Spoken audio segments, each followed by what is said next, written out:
നിങ്ങൾ ചിന്തിച്ചിട്ടുണ്ടോ, ഒരു ദിവസം മാർസ് പൂർണ്ണമായി ജീവിക്കാൻ പറ്റുന്ന ഗ്രഹമായി മാറിയാൽ എങ്ങനെയിരിക്കും? ഇപ്പോൾ മാർസ് ഒരു തണുത്ത വരണ്ട മരുഭൂമിയാണ്. പക്ഷേ ഫ്യൂച്ചറിൽ സയൻറ്റിസ്റ്റുകൾ ടെറാഫോമിംഗ് എന്ന ആശയം ചർച്ച ചെയ്യുന്നു. ഒരു ഗ്രഹത്തിൻ്റെ കാലാവസ്ഥ മാറ്റി അത് ജീവിക്കാൻ പറ്റുന്ന രീതിയിലാക്കുന്നത്.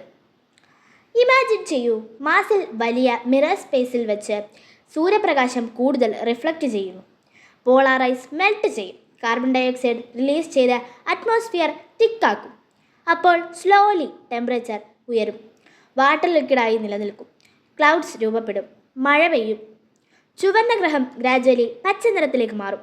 ഇത് സയൻസ് ഫിക്ഷൻ പോലെ തോന്നാം, പക്ഷേ സ്പേസ് ഏജൻസീസ് ഇതിനുള്ള തിയററ്റിക്കൽ മോഡൽസ് പഠിച്ചുകൊണ്ടിരിക്കുന്നു. ക്വസ്റ്റ്യൻ ഇതാണ്: മനുഷ്യൻ മറ്റൊരു ഗ്രഹം ജീവനുള്ള ലോകമാക്കി മാറ്റാൻ കഴിയുമോ?